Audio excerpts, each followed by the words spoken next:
Assalamualaikum. Thank you, Professor Kameel.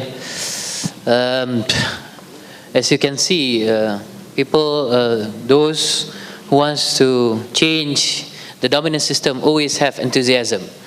And fortunately, sometimes people see this enthusiasm as one that is backed by just emotions. Yeah? So unfortunately, sometimes. So perhaps we'll hear a subtler tone from Professor Professor Zubair Hasan on his views. And hopefully he will also address a few points raised by Professor Kameel just now. Yes, Prof.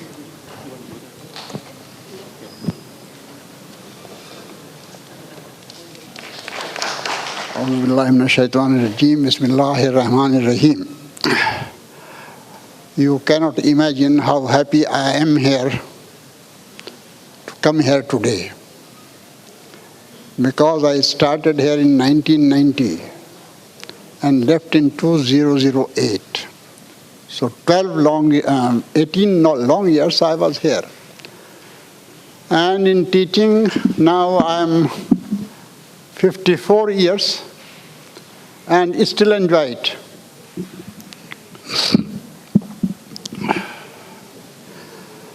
Well, this story of gold dinar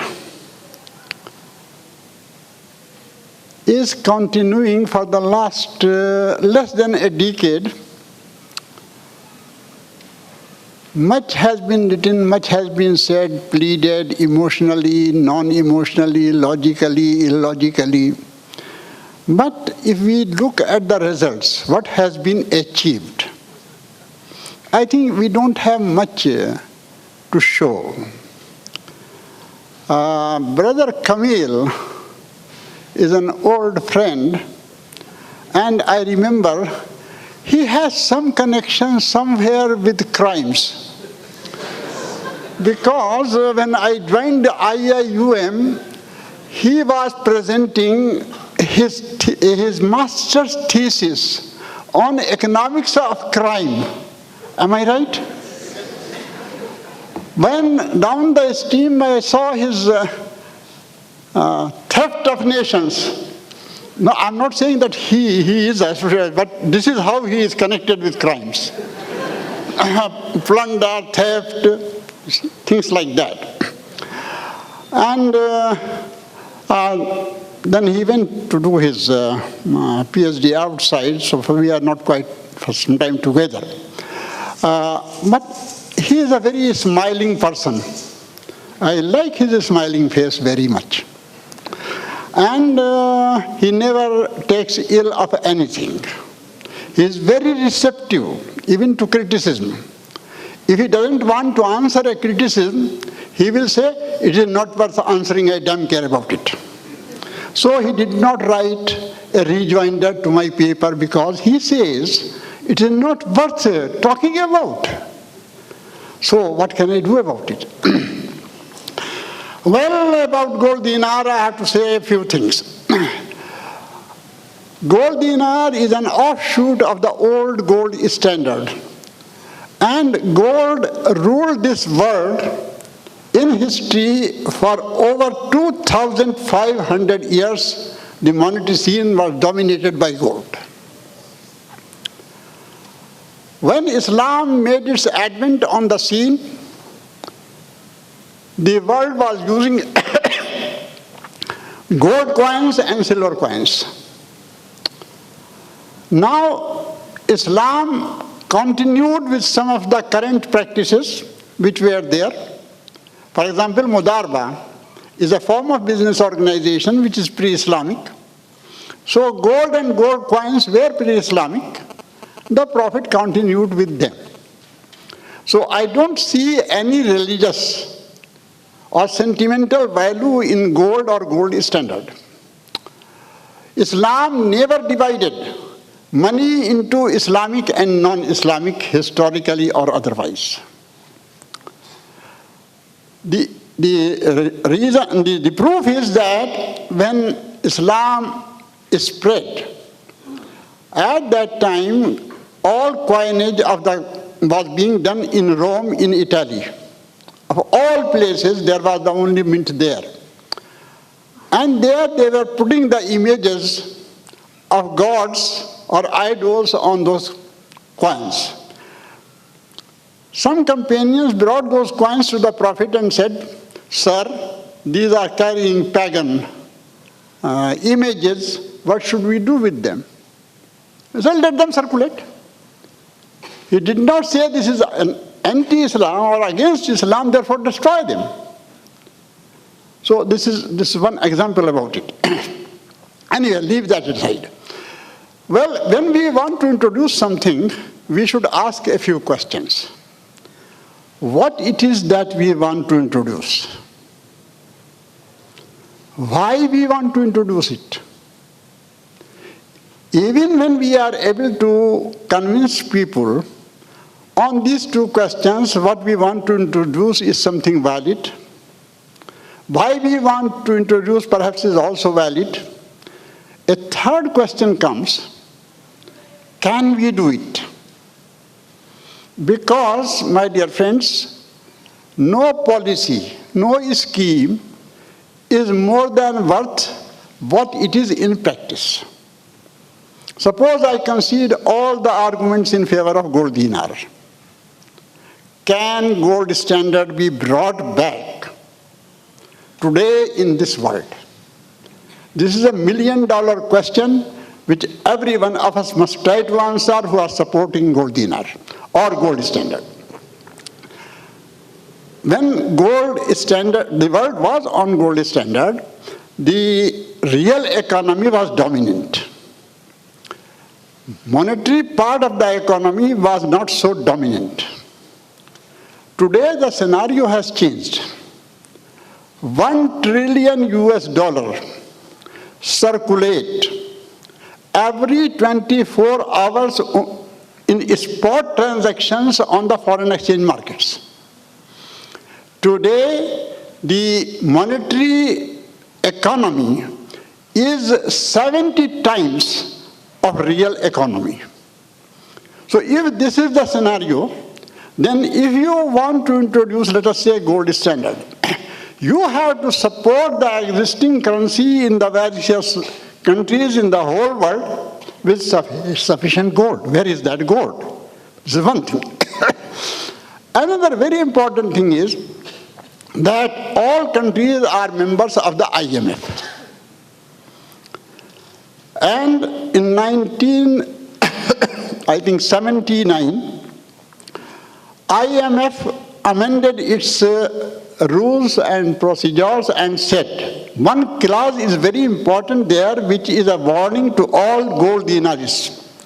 It says, a country, a member country can link its currency to a plank of wood, but not to gold. It is written there, no country of the world can link its currency to gold. If Muslims have to trade internationally, have to borrow from IMF, have to take aid from the World Bank, and these international institutions are not willing to have gold standard, can we have it? Can we have it for the Muslim countries? For that, you require a substantial trade among the Muslim countries.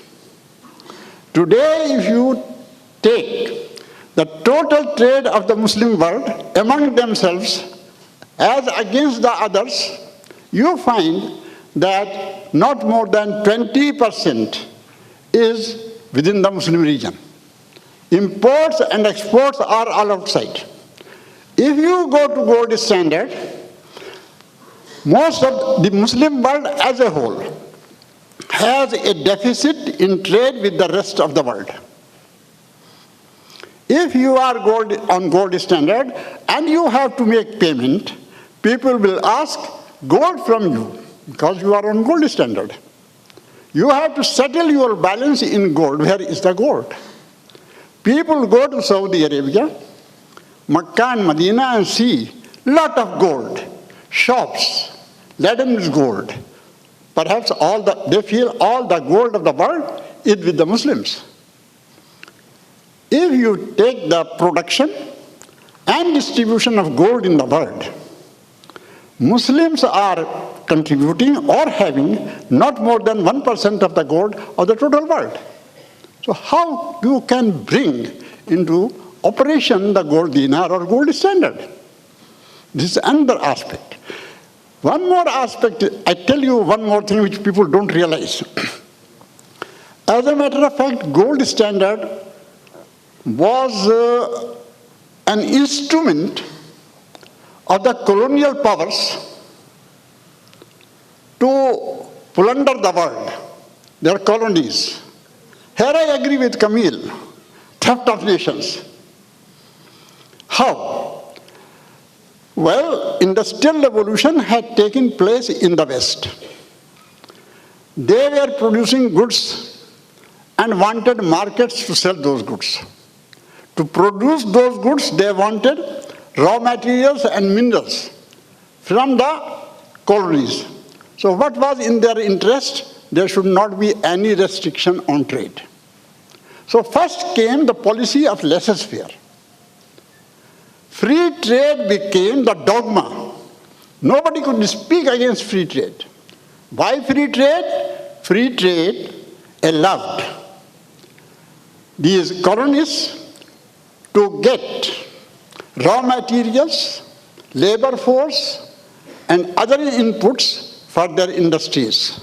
And free trade allowed them to exploit the markets of the colonies where they could sell their goods. Therefore, what was needed for free trade was the stability in the foreign exchange markets. Because if foreign exchange market is volatile, the risk for trade. What could stabilize foreign exchange, currency relations? It was the gold standard. Gold standard, I should tell you, never stabilized internal price level. It made internal price level subservient to international price level. Internal stability was always sacrificed at the altar of foreign exchange stability. Gold standard never guaranteed stability. What it guaranteed? That stability of price level with reference to the price of gold. If price of gold varied, all prices must vary. And to keep price of gold stable, one requirement of gold standard is that the monetary authority should be willing to buy and sell gold at a fixed price, so that supply and demand can match with the intervention of the government into the market. Whenever there was stability in the price of gold, it was not because gold inherently has a stable price. It was because it was a need for gold standard that the governments must be willing to buy and sell gold at a fixed price so that its price could remain stable, and that was necessary for foreign exchange. How this happened? Well, up to 1971, the world has some semblance of being on gold standard because after the Second World War, USA, which was the main and rising economic power, and wanted free trade to its own benefit, stable price level to its own benefit, declared that USA is willing to buy and sell gold at $35 an ounce. Therefore, prices remained stable. But for other reasons, France called the bluff of USA in 1971. De Gaulle was the president, and he could see that Americans were spreading paper currency unabated, and they are taking in exchange real goods and services from the whole world, theft of nations. So what he did, He told all French people, by this date, you deposit all the dollars that you have in the French banks. After that, we shall not recognize dollar as a legal tender money.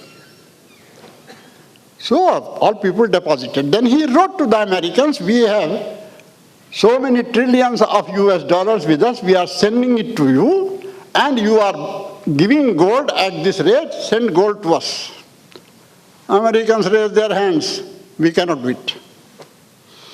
And that day they withdrew the peg from the gold standard, and the day they did it, next day, from $35 an ounce, the price of gold shot up to 150 US dollars just in one day. So how can we talk about the stability in the price of gold? Today, it has risen, rising. So you cannot have gold standard unless you can stabilize the price of gold standard, and the price of gold can be stabilized only if monetary authority guarantees that it will buy and sell gold at a fixed price. So essentially it was an instrument, to my mind, of the colonists to exploit the colonies, to sell their goods outside, to keep foreign exchange rates constant, let the internal price level go to hell.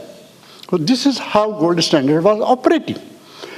So today I think, even if I agree, concede all the arguments which my dear friend Kameel has been elaborating for the last 6 years, let me concede everything. I ask the question, is it workable? Who will implement it? Where? Can we defy IMF rules and say, no, we are having it? And if it is like that, gold dinar talk started in Malaysia. What is the approach of Bank Negara Malaysia? Why are they not accepting it? I tell you the story. In 2004, there was a seminar on gold dinar organized by IDB. Bank Negara was invited. I was also invited to that seminar. As a matter of fact, experts from 13 Muslim countries were invited to that seminar. I wrote a note of 10-page note saying why it is not workable. The stand that I am taking today is not today's stand, it is earlier stand also.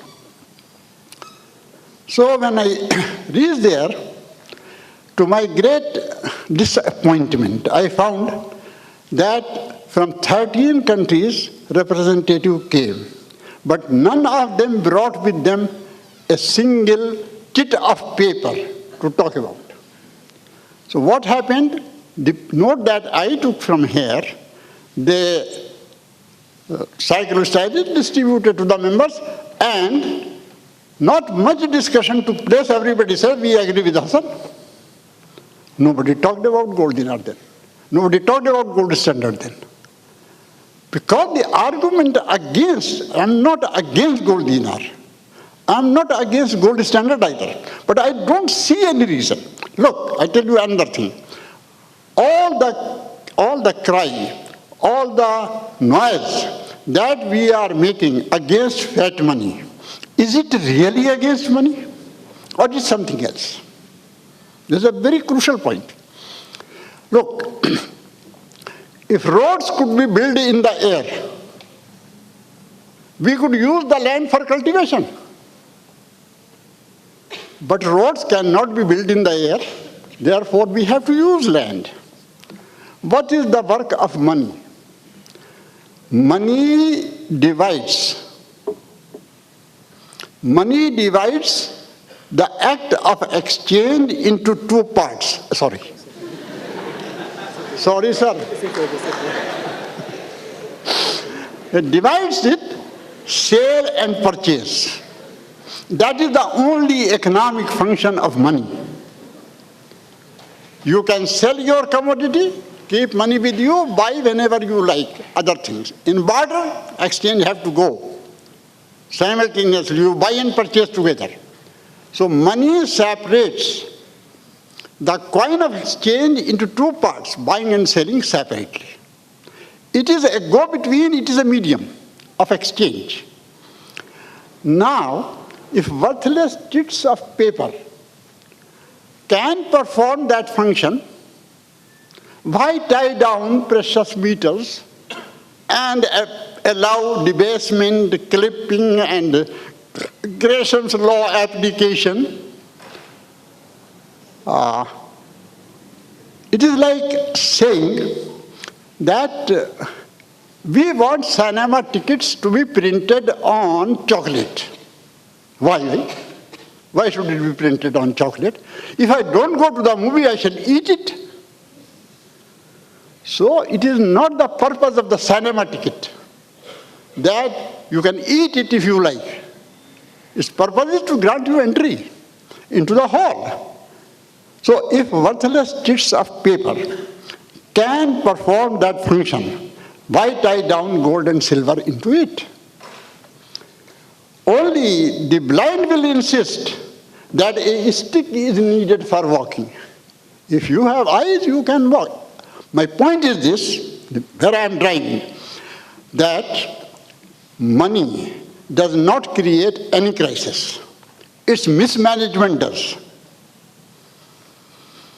Human element is the basic thing, whether it is politics, economics, or monetary affair. If human beings are corrupt, dishonest, gold standard cannot make them God. Take it from me. Any system can operate if human beings, human element is the correct element. They are honest, it is all chaos that you are seeing in the world, for which we are blaming the paper currency, is the chaos of mismanagement, is the chaos of dishonesty, is the chaos of corruption. Money has nothing to do with it. So it is not. Let's try to understand things. We have gone wrong. Human beings have gone wrong.